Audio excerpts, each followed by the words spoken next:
2번 지문 넘겨봐. 2번 지문 넘겨보세요. 유빈님 이거 할만했죠? 1번 지문은. 2번 지문이 이제 우리 큰 산 하나가 있는 거거든요. 2번 지문 넘기면 구독일이 3월 4일이 아니고 오늘 날짜로 돼 있을 거예요. 그죠? 3월 7일. 화목토에 푸는 거예요. 신입생 잘 기억해주세요. 화목토에 푼다라고 생각하면 돼요. 그래서 오늘 또 2번 지문 도전해보세요. 재밌어. 자, 첫 번째 지문 먼저 가겠습니다.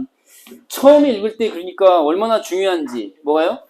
전체적으로 비읍상 사이의 차이점을 발견하는 게 얼마나 중요한지를 방금 기술 지문을 통해서도 확인했는데 이것도 마찬가지야. 자, 첫 번째 문장에 긴 주어에다가 밑줄을 딱 그어보시면은, 자, 이게 슬러시 표시. 밑줄이 아니고 슬러시 표시 해보시면은, 자, 이렇게 전통이라는 말이 눈에 들어와야 돼요. 그쵸? 전통이라는 단어가 눈에 딱 들어와야 돼. 보통은 전통으로 일문단에서 전통으로 시작하잖아. 그러면은 전통에 대해서는 말하지 않게 되는 거예요, 이제.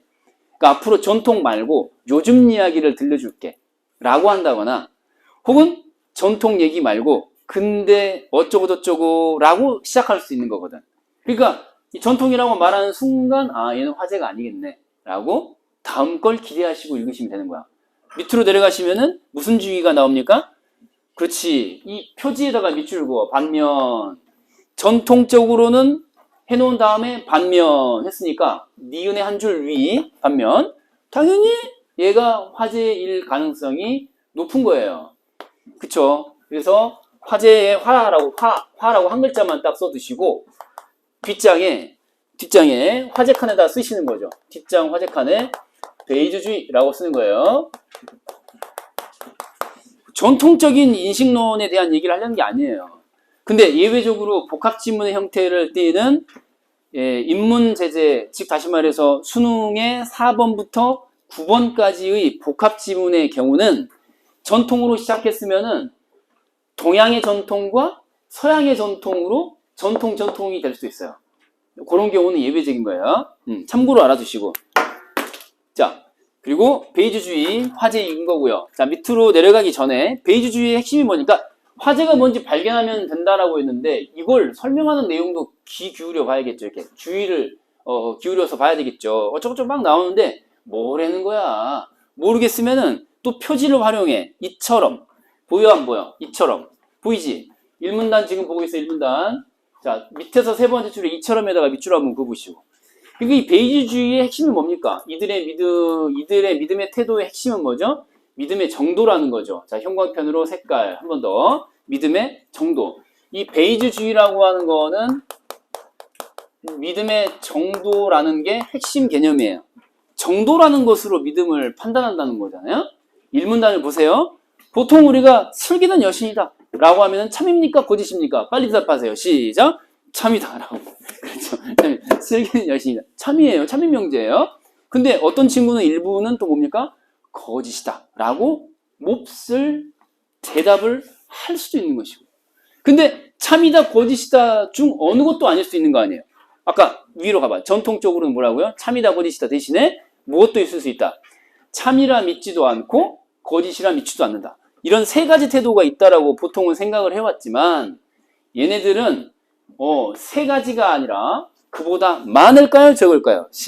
베이지주의자들은 믿음의 태도가 참, 거짓, 참X, 거짓 X 요 세 가지 보다 많을까요? 적을까요? 믿음의 태도가 많겠죠. 왜냐면은 믿음의 정도가 약하다, 강하다라고 하는 거.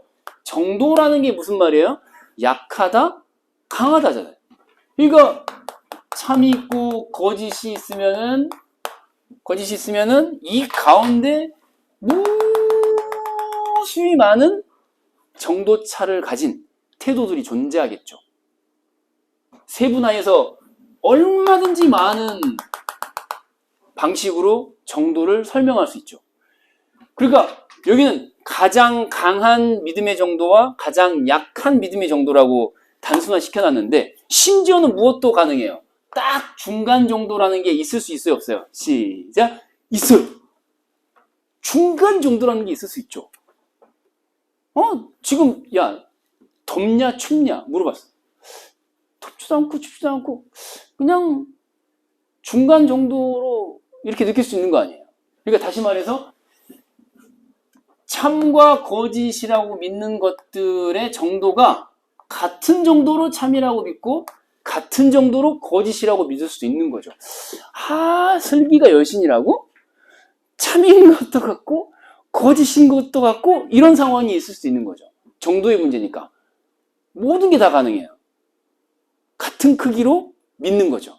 왜냐하면 선생한테 처신을 잘해야 되니까. 속으로는 거짓이라고 생각하는데 겉으로는 중립적인 것처럼 뭐 이렇게. 하여튼 뭐 이게 굉장히 중요해요. 지금 이 표시한 거 이거. 자, 밑으로 내려갑니다.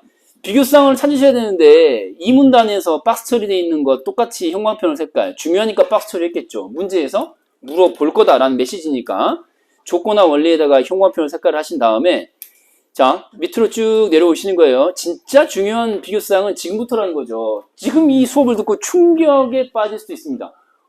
내가 발견한 거랑 다르네. 대체로 전통과 베이지주의 이렇게 나눴을 확률이 매우 높아요. 그런데 그게 중요한 게 아니라 베이지주의를 중심으로 조건화 원리가 부재 정도로 잡힐 수 있는 거거든요. 지금 베이지주의에서 말하는 조건화 원리 이렇게 이제 말하는 게 정확하겠죠. 화제는 그래. 근데 비교쌍이라고 하는 게 보세요. 명제들 중에는 이라고 하면서 우리 지금 2문단 지나왔어요. 3문단입니다. 지금 몇 문단? 3문단이에요. 3문단 보고 있어요. 3문단. 그래서 이제 두 가지 비교쌍이 여기 있는 거죠. 뭔데요? 자, 참인지 거짓인지 새롭게 알게 된 명제와 관련된 것도 있지만 했죠. 형광펜으로 색깔. 그 다음에 그렇지 않은 것도 있다. 자, 이렇게. 색깔. 관련된 것 하나랑 그 다음에 그렇지 않은 것 하나랑 비교쌍 1번, 2번 이렇게 잡아야 되는 거예요. 이 훈련이 안 돼 있으면 이런 게 낯설어 보일 수 있어요. 두 번째 비교쌍 칸에 이제 쓰시는 거야. 비교쌍 칸에 1번에 자 관련 있는 거 없는 거? 있는 거, 있는 거. 2번은 관련 없는 거 이렇게. 됐어요. 자 기억을 좀 더듬어 봅시다. 문제 안 풀어놓고 이해가 안 돼요 라고 말하면 정말 불감당이고 정말 그건 어떻게 할 수가 없어요. 자, 오늘 비가 온다. 오늘 비가 있고요. 내일 비가 올 것이다. 내일 비가 온다. 내일 비가 있거든요. 명제가 몇 개 있어요? 한 개, 또 한 개가 있는데 내일 비가 올 것인지 안 올 것인지를 생각해 보는 중에 새롭게 알게 된 게 이거야. 새롭게 알게 된 게 이 정보라고.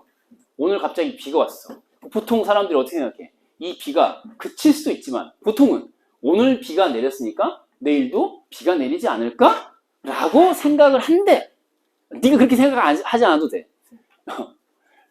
네, 그래서 오늘 비가 내린다라고 하는 새로 알게 된 명제가 내가 알고자 하는 명제하고 어떤 관련이 있느냐에 관련된 문제거든요. 지금 이게 계속 막 어렵게 나온 게 단순화시키면 이거야. 관련이 있니 없니? 이 예로 나와 있는 거는 관련이 있죠. 왜냐면 B니까 비와 관련된 정보니까 관련이 있잖아요. 그리고 오늘 비가 내린다는 건 아마도 이게 계속될 수도 있지 않을까? 라는 생각을 하게 한다는 일반적인 생각에 바탕을 두면 네가 어떻게 생각하든 상관없어. 네가 예외적인 존재일 수도 있으니까. 근데 관련이 있는 거에 있는 거 이해되죠? 그래서 이제 차이점으로 내려가는데 그래서 태도를 바꿀 거냐 변화를 시킬 거냐 말 거냐 이거거든요. 자, 형광펜으로 색깔. 믿음의 정도는 변하지 않아야 한다. 자, 형광펜으로 색깔. 위치 잘 보세요. B를 찾으셔가지고 음영 처리된 부분에 똑같이 형광펜으로 색깔하는 거야. 이게 차이점이에요. 그러니까 믿음의 정도가 변하지 않아야 되는 거는 관련 있는 거 없는 거 없는 명제에 대해서 그런 거거든요. 그래서 차이점은 자 1번 칸에 쓰는 거야 2번 칸에 쓰는 거야. 이 음영 처리한 거는 그쵸 변하지 않아야 한다. 변화 X야. 믿음의 태도가 달라지지 않아야 한다. 관련 없는 새로운 명제를 알게 됐으면 그죠? 내 믿음의 태도는 변하지 않는 거죠. 예를 들면 어때요? 똑같은 빈대 자 예를 들어서 지금 새로 알게 된 명제가 이게 아니라 오늘 선생이 수업 시간에 짱구춤을 추었다. 이거예요. 선생이 짱구춤을 춘다. 오케이? 어떡하지? 원영이가 한 걸 한번 따라해 봤습니다. 대폭망이네요. 아무도 반응을 보이지 않습니다. 이건 마치 제 유튜브 영상의 무댓글의 대행진과도 같은 장면입니다. 이거 가장 무서운 게 뭡니까 여러분? 악플이 아니죠? 그렇습니다. 무댓글입니다. 다들 이러고 있어요. 선생이 짱구춤을 춘다.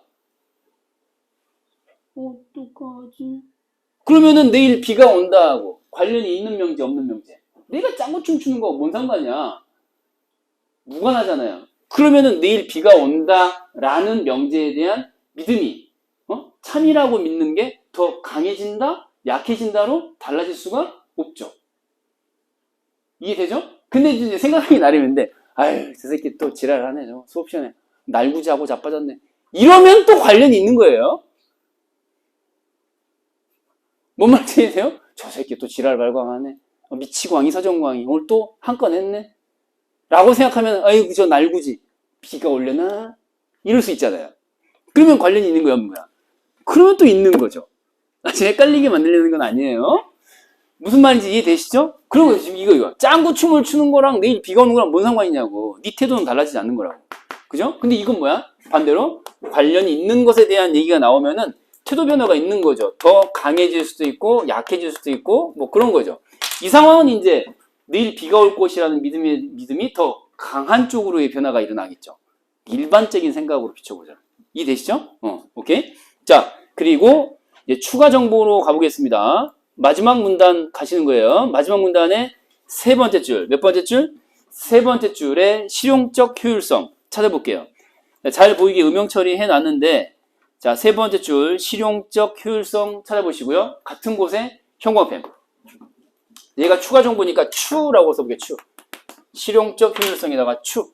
자, 그리고 3번이라고 돼 있는 표 안에다가 또 써보시는 거예요. 추가 정보 칸에 실용적 효율성. 자, 이거 줄여서 실 가운데 점 효라고 한번 써볼게요. 실제 생활에서 사용할 수 있을 만큼 효율적이냐? 이런 느낌으로 실용적 효율성을 이해하셔야 돼요. 이때 이제 실용적 효율성에 따르면은 굳이 특별한 이유가 없다면, 자, 형광펜 색깔. 특별한 이유가 없다면은 기존의 믿음의 정도를 바꾸면 된다, 안 된다? 바꾸면 안 된다예요. 그래서 이와 비슷하게 에너지를 불필요하게 소모한다고 볼 수 있다. 다 형광펜 색깔을 띡 해버려. 가까운 쪽에 있으니까 이렇게. 소모적이라고 했으니까 그럼 된다는 거야, 안 된다는 거야? 소모적이라는 건 그렇게 했을 때 소모적이니까 그렇게 하면 안 된다는 얘기죠. 그래서 실용적 효율성에 따르면은 자, 줄표 하시고 작은 따옴표 안에다가 쓸 거예요. 특별한 이유가 없는 한 이유 X라면은 믿음의 태도는 변화한다, 변하지 않는다? 변화하지 않는다. 특별한 이유 없으면 바꾸지 않는다. 이런 거예요. 자, 이제 여러분들이 국어 학습 방법이나 이런 걸 바꿔야 될 이유가 심각하게 존재한다면 바꿔야 될 텐데 그게 아니라면 굳이 바꾸지 않듯이 똑같습니다. 자, 문제로 이제 가볼 준비 됐습니다. 이제 출발해 보겠습니다. 자, 문제 갑니다. 첫 번째 문제는 자, 2번 선지가 바로 직전에 봤던 추가 정보의 중요성을 알려주는 선지가 되겠죠. 1번 문제, 2번 선지. 그래서 자, 특별한 이유 없이 믿음의 정도를 바꾸어야 하는 이유가 무엇일까? 자, 여기 볼게요. 이유는 이유인데 바꾸어야 하는 이유래요. 특별한 이유 없이 이렇게.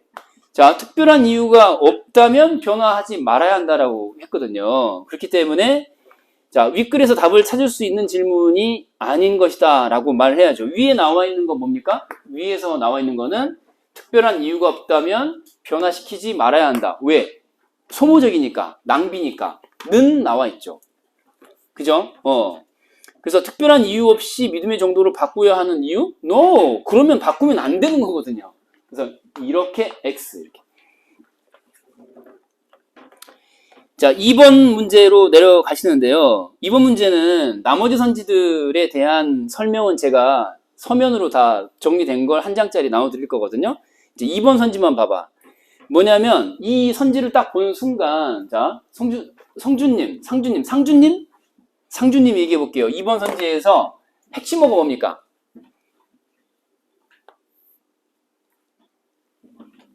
핵심어가 뭐야? 그쵸. 정도라는 단어가 딱 보여요. 정도라는 단어. 그러니까 얘는 지금 뭐냐면 기억은 전통이야, 베이지주의야. 전통이고요. 니은이 베이지주의거든요. 베이베이. 그래서 정도라는 말이 들어가려면은 기억이 아니라 뭐예요? 니은이 돼야죠, 정도. 정도는 베이지주의에 국한된 얘기거든요, 정도는. 그쵸? 간단하잖아. 그래서 이거 답이야. 얼마나 간단해. 쉽잖아요. 그리고 이제 3번 문제하고 그 다음에 4번 문제는 부득이 우리가 놓쳤는데 요거 덜 푼 친구도 분명히 또 있을 테니까